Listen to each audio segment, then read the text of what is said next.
ہنسنا ہنسنا کا معنی ہوتا ہے قرض ہنسنا کا، کسی چیز کو اچھے طریقے سے لینا اور پھر اچھے طریقے سے اس کو واپس لوٹا دینا، یہ ہے قرض ہنسنا۔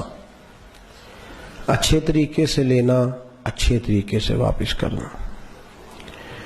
قرآن مجید فرقان حمید نے فرمایا ہے کہ ایک تو ہوتا ہے نا کہ انسان آپس میں قرضہ لیتا دیتا ہے، وہ قرض ہنسنا ہے۔ فرمایا تم اپنے اللہ کو بھی قرضہ دو۔ من ذا الذی یقرض اللہ قرضا حسنا، کون ہے جو اللہ کو قرض ہنسنا دے گا؟ جو اللہ کو قرض ہنسنا دے گا فیضاعفہ لہ، تو اللہ اسے دگنا کر کے واپس کرے گا، دگنا کر کے واپس کرے گا۔ وَلَهُ أَجْرٌ کریم، اور اللہ اسے عزت والا ثواب عطا کرے گا، عزت والا اجر دے گا۔ اللہ اسے اجر بھی ملے گا اور ساتھ عزت بھی ملے گی۔ قرض ہنسنا کا معنی ہوتا ہے کسی چیز کو اچھے طریقے سے، کسی قرض کو لینا اور پھر اس کو اچھے طریقے سے لوٹا دینا۔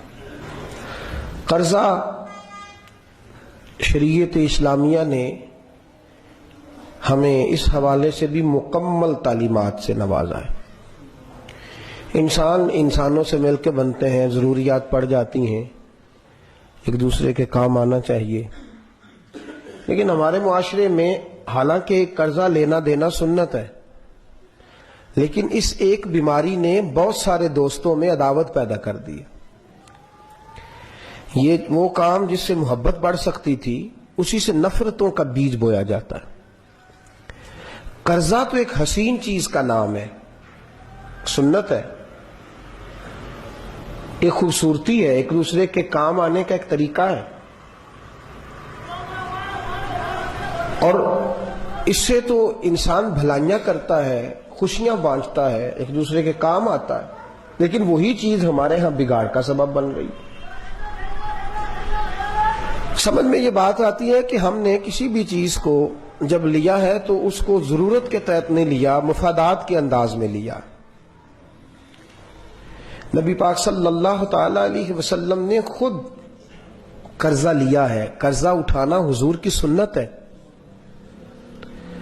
اور کم و بیش ہمیشہ محبوب علیہ السلام پہ قرض رہا۔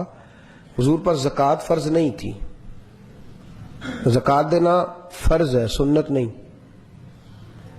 اس لیے کہ کبھی اتنا مال ہی جمع نہیں ہوا کہ اس پر زکوٰۃ فرض ہو سکے۔ نبی پاک صلی اللہ علیہ وسلم پہ قرض رہتا تھا، لیکن حضور علیہ السلام نے اپنی امت کو منع فرمایا۔ فرمایا یہاں تو اس کام کو بڑے اچھے طریقے سے کرو جس طرح محبوب کا اپنا طریقہ ہے، یہاں فرمایا کہ بڑی ضرورت کے تحت یہ کام کرنا ورنہ اس سے بچو۔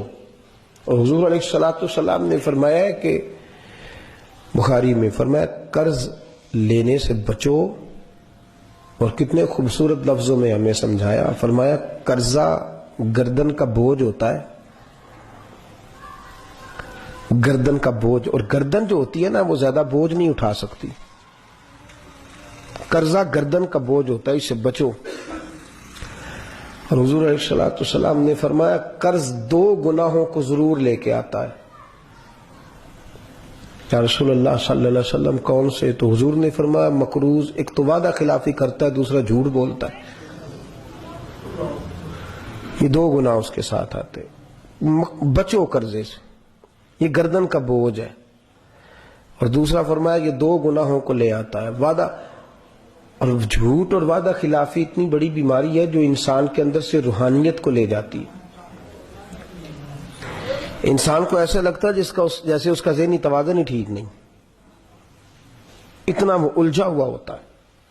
یہ علماء مناطقہ نے لکھا ہے کہ جو آدمی بات بات پہ جھوٹ بولتا ہے یا بات بات پہ وعدہ خلافی کرتا ہے، اس کا ذہن الجھ جاتا ہے، اس کو پتہ ہی نہیں چلتا کہ میری اصل میں سمت ہے کیا، میں جا کدھر رہا ہوں۔ اس کی نفسیات پہ اثر کرتا ہے یہ گناہ۔ تو یہ آتا کس وجہ سے ہے؟ جب قرضے زیادہ بندہ اٹھا لیتا ہے۔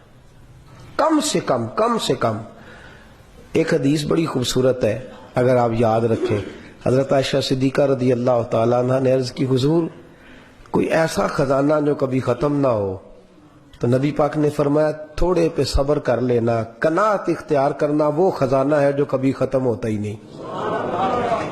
قناعت کیا ہے؟ خزانہ. قناعت خزانہ ہے.